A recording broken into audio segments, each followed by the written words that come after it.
तो आज के क्लास में हम लोग स्टार्ट करते हैं पार्ट 7 हिंदी का पार्ट 2 है ये। और इसमें हम लोग पढ़ेंगे परंपरा का मूल्यांकन। जैसा कि कल इस पार्ट को हम लोगों ने शुरू किया था और इस पार्ट में हम लोग पढ़े थे लेखक का परिचय, यानी कि इस पार्ट के जो लेखक हैं रामविलास शर्मा जी, उनका परिचय हमने इस चैप्टर में पढ़ा था। आज हम लोग कहानी को स्टार्ट करते हैं और कहानी को आगे बढ़ाते हैं। जैसे कि कल आप लोगों को बताया गया था कि परंपरा का अर्थ होता है वो सारे कार्य जो हमारे पूर्वजों ने किया और इस चीज़ को हम लोग भी मानते हैं, वो परंपरा कहलाता है। और मूल्यांकन मतलब होता है उसका जांच करना। मूल्यांकन मतलब क्या होता है? यानी उन्हीं परंपराओं की जांच करनी है इस पाठ में। तो चलिए शुरू करते हैं। जो लोग साहित्य में युग परिवर्तन करना चाहते हैं, जो लकीर के फकीर नहीं हैं, जो रूढ़ियाँ तोड़कर क्रांतिकारी साहित्य रचना चाहते हैं, उनके लिए साहित्य की परंपरा का ज्ञान सबसे ज़्यादा आवश्यक है।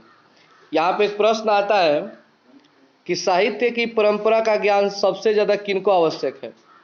तो यहीं पे उत्तर ये पूरा लाइन लिखा जाता है कि जो लोग साहित्य में युग परिवर्तन करना चाहते हैं।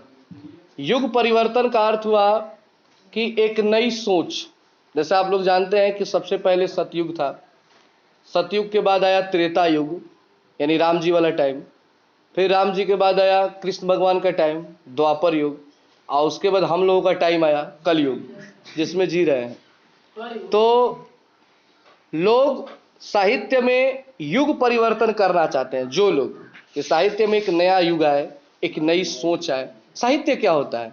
साहित्य का अर्थ होता है, जो हिंदी हम लोग पढ़ते हैं ना, ये सभी क्या आता है, इसको साहित्य बोलते हैं। जो लकीर के फकीर नहीं है। लकीर का फकीर का अर्थ हुआ कि वे सारी बातें मानना जो हमारे पुराने लोगों ने माना है, हम उसी पर टिके हैं। तो ये इसका विरोध करते हैं, कहते हैं कि नहीं, माना कि हमारे पूर्वजों ने बात मानी, हो सकता है कि उस समय के लिए वो चीज़ सही हो, लेकिन कोई ज़रूरी नहीं कि जो प्राचीन समय में, जो पहले के समय में अच्छा था, वो आज भी अच्छा हो।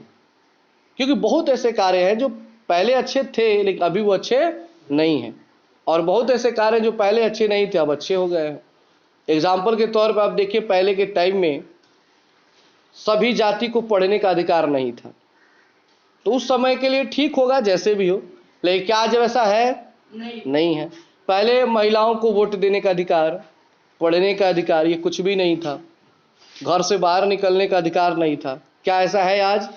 तो समय के अनुसार हर चीज में बदलाव होता है और होना भी चाहिए। और कुछ लोग क्रांतिकारी हैं, मतलब चाहते हैं कि ये सारे नियम क्या हो जाए, टूट जाए और कुछ नया हो। वे, उनको साहित्य की परंपरा का ज्ञान होना सबसे ज्यादा क्या है, आवश्यक है। जो लोग समाज में बुनियादी परिवर्तन करके वर्गहीन शोषण मुक्त समाज की रचना चाहते हैं, वे अपने सिद्धांतों को ऐतिहासिक भौतिकवाद के नाम से पुकारते हैं। जो महत्व ऐतिहासिक भौतिकवाद के लिए इतिहास का है, वहीं आलोचना के लिए साहित्य की परंपरा का है। साहित्य की परंपरा के ज्ञान से ही प्रगतिशील आलोचना का विकास होता है। प्रगतिशील आलोचना के ज्ञान से साहित्य की धारा मोड़ी जा सकती है और नए प्रगतिशील साहित्य का निर्माण किया जा सकता है। लेखक का कहना है कि साहित्य एक ऐसा माध्यम है जिसके द्वारा समाज में हो रहे किसी भी प्रकार के गलत कार्य को रोका जा सकता है, उनकी आलोचना करके। आलोचना मतलब क्या होता है? शिकायत करके। कवि और लेखक क्या करते हैं, अगर समाज में कोई भी गलत काम होता है तो उसको लेखनी के द्वारा उसकी आलोचना करके, शिकायत करके लोगों को जागरूक बनाते हैं, सरकार को चेतावनी देते हैं कि अगर आप ऐसा करेंगे तो आने वाला समय आपके लिए अच्छा नहीं होगा। प्रगतिशील आलोचना किन्हीं अमूर्त सिद्धांतों का संकलन नहीं है, वह साहित्य की परंपरा का मूर्त ज्ञान है, और यह ज्ञान उतना ही विकासमान है जितना साहित्य की परंपरा। साहित्य की परंपरा का मूल्यांकन करते हुए सबसे पहले हम उस साहित्य का मूल्य निर्धारित करते हैं जो शोषक वर्गों के विरुद्ध श्रमिक जनता के हितों को प्रतिबिंबित करता है। यानी कि साहित्य में सबसे पहले मूल्यांकन उनका किया जाता है जो श्रमिक वर्ग है। श्रमिक वर्ग मतलब क्या होता है? मजदूर वर्ग। यानी कि सबसे पहले हम मजदूरों के लिए कुछ भी लिखते हैं। कोई भी लेखक अगर फेमस हुआ है, कोई भी लेखक अगर अपनी लेखनी स्टार्ट करता है तो किसी न किसी दर्द भरे वातावरण या किसी दुख की बातों को लिखता है। और खास करके जब शुरुआत करता है तो वो किसी न किसी श्रमिक से शुरू करता है, यानी मजदूर से, क्योंकि दुख किसके पास है? मजदूरों के पास ही तकलीफ होती है। बाकी जो अमीर लोग हैं उनके पास क्या तकलीफ, उन पे कोई साहित्य की रचना नहीं की जाती है। इसके साथ हम उस साहित्य पर ध्यान देते हैं जिसकी रचना का आधार शोषित जनता का श्रम है। शोषित जनता समझते हैं? जिनका शोषण किया गया है। शोषण मतलब होता है कि किसी व्यक्ति से अधिक कार्य करवा के और उस कार्य के अनुसार उसको वेतन न दिया जाए, उसको क्या बोलते हैं? शोषण करना कहते हैं। जैसे कि मान लीजिए कोई आदमी है, आप उसको अपने खेत में पूरा खेत कोड़वा लिए और उसका मजदूरी मान लीजिए होता है 400 रुपया, और आप उसको क्या करते हैं? 100 रुपये देते हैं, कहते हैं इसी में काम चलाओ। तो क्या वो उस व्यक्ति को अच्छा लगेगा? नहीं लगेगा। इसका अर्थ है कि आपने उसका क्या कर लिया? शोषण कर लिया। ठीक है ना? और यह देखने का प्रयत्न करते हैं कि वर्तमान काल में जनता के लिए कहाँ तक उपयोगी है और उसका उपयोग किस तरह से हो सकता है।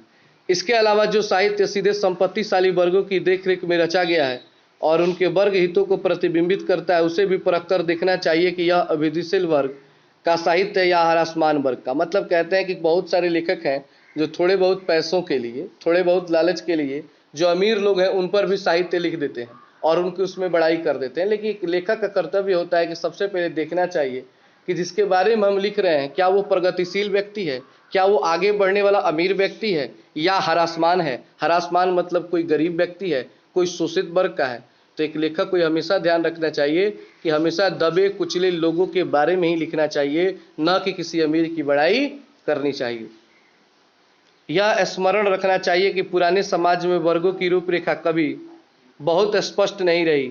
जहाँ पूंजीवाद का यथेष्ट विकास हो गया है वहीं यह संभावना होती है कि संपत्तिशाली और संपत्तिहीन वर्ग एक दूसरे के सामने पूरी तरह विरोधी बनकर खड़े हों।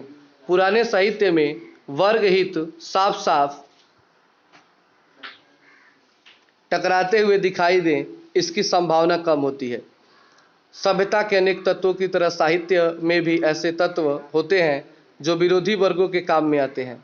आग जलाकर खाना पकाना मानव सभ्यता का सामान्य तत्व बन गया है। कल कारखानों में भाप और बिजली से चलने वाली मशीनों का उपयोग समाजवादी व्यवस्था में होता है और पूंजीवादी व्यवस्था में भी। अब यहाँ पे दो शब्द, एक है समाजवादी व्यवस्था और एक होता है पूंजीवादी। ये दोनों में क्या डिफरेंस है तो इसको समझेंगे। समाजवाद का अर्थ होता है, ये सबसे पहले समाजवाद की स्टार्टिंग हुआ था रूस में। कहाँ पर? रूस में। जब आप 10th का इतिहास का दूसरा चैप्टर पढ़ेंगे तो पाठ का नाम है समाजवाद और साम्यवाद। तो समाजवाद का अर्थ होता है कि सभी को एक समान अधिकार, एक समान संपत्ति, हर एक चीज क्या होना चाहिए? एक समान होना चाहिए, उसको समाजवाद कहते हैं।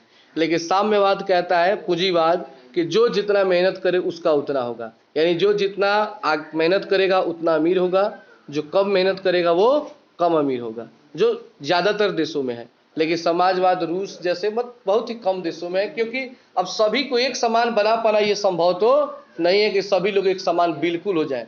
मान लीजिए एक आदमी के पास 10,000 है, दूसरे आदमी के पास 10,000, तीसरे के पास भी 10,000, ऐसा करना मुश्किल है, संभव नहीं है। लेकिन समाजवाद यही कहता है कि ऐसा होना चाहिए, कोई भी ना अमीर हो ना कोई गरीब हो। लेकिन अगर ऐसा कर दिया जाए तो मान लीजिए एग्जाम्पल के तौर पे अगर कोई आदमी 400 रुपये कमा के लाता है, कोई आदमी काम करने ही नहीं जाता है, तो नियम है कि 200 रुपया जो काम नहीं करता उसको भी उसमें से देना है। तो बताइए क्या ये सही होगा? नहीं होगा। इस तरह तो क्या होगा कि सारे लोग आलसी हो जाएंगे, कोई काम ही नहीं करे, सोचेगा दूसरा कमाएगा हम ले लेंगे, तो इससे कोई भी काम नहीं करेगा। इसलिए समाजवाद लागू नहीं हो पाता है। तो समाजवाद होता है लेकिन सभी चीजों में नहीं होता है। जैसे कि पढ़ाई लिखाई में है तो इसमें समाजवाद है कि सभी को एक समान शिक्षा का अधिकार है, सब लोग एक समान पढ़ सकते हैं, एक क्लास में बैठ करके एक साथ सभी जाति के लोग, सभी धर्म के लोग एक समान अधिकार के साथ शिक्षा ग्रहण कर सकते हैं। लेकिन हर चीज में समाजवाद लागू हो जाए ऐसा नहीं है। इंडिया में ना समाजवाद है ना पूंजीवाद है, यहाँ पे है मिश्रित। क्या है? मिश्रित। मतलब कहीं पे समाजवाद है तो कहीं पर पूंजीवाद है, दोनों को मिलाकर चला जाता है जिसकी जहां पर आवश्यकता होती है। सभ्यता का हर स्तर वर्ग युद्ध नहीं होता, इसी तरह साहित्य का हर स्तर संपत्तिशाली वर्गों के हितों से बंधा हुआ नहीं रहता। साहित्य की इस व्यापकता को स्वीकार न करना वैसे ही है जैसे समाजवादी व्यवस्था में बिजली का उपयोग न करना, क्योंकि इसका आविष्कार पूंजीवादी समाज में हुआ था और उसका उपयोग भी पूंजीपतियों ने हित में किया था। मतलब ऐसा नहीं सोचना है कि अगर हम लोग समाजवादी सोच के हैं तो पूंजीवादी समय में पूंजीपतियों ने जिस चीज़ की खोज की है उसका हम प्रयोग नहीं करेंगे। जैसे पूंजीपतियों ने खोज किया ट्रेन का, बल्ब का, पंखा का, बिजली का, तो ऐसा नहीं कि हम समाजवादी हैं तो उसका प्रयोग नहीं करेंगे। ये हमारी सोच नहीं होनी चाहिए। साहित्य मनुष्य के संपूर्ण जीवन से संबंधित है। आर्थिक जीवन के अलावा मनुष्य एक प्राणी के रूप में अपना जीवन बिताता है। साहित्य में उसकी बहुत सी आदिम भावनाएं प्रतिफलित होती हैं। आदिम भावना मतलब होता है, आदिम मतलब होता है आदमी। आदिम मतलब क्या होता है? आदमी, यानी कि पुराने समय के आदमी को, आदि मानव को आदिम कहा जाता है। आदि मानव सुने हैं ना आप लोग? उसे प्राणी मात्र से जोड़ती है।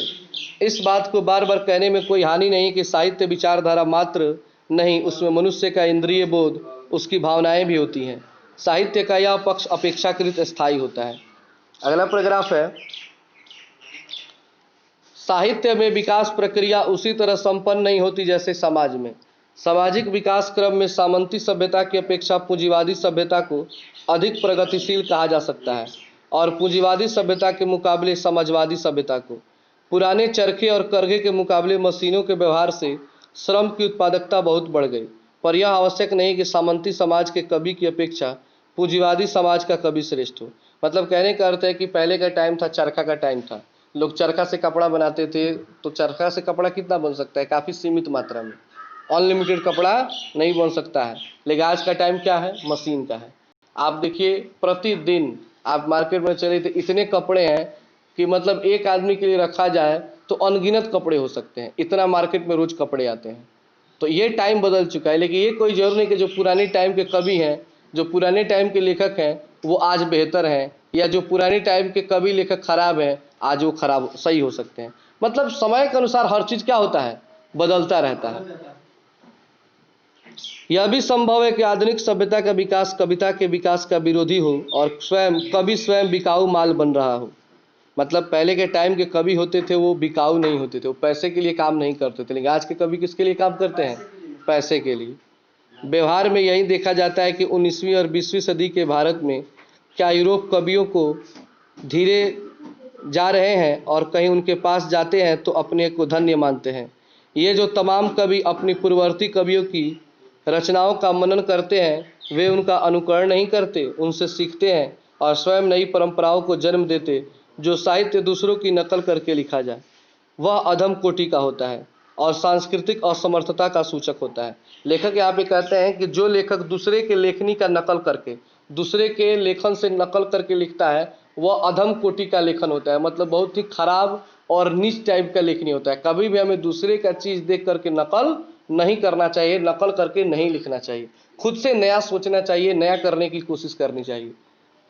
जो महान साहित्यकार हैं उनकी कला की आवृत्ति नहीं हो सकती।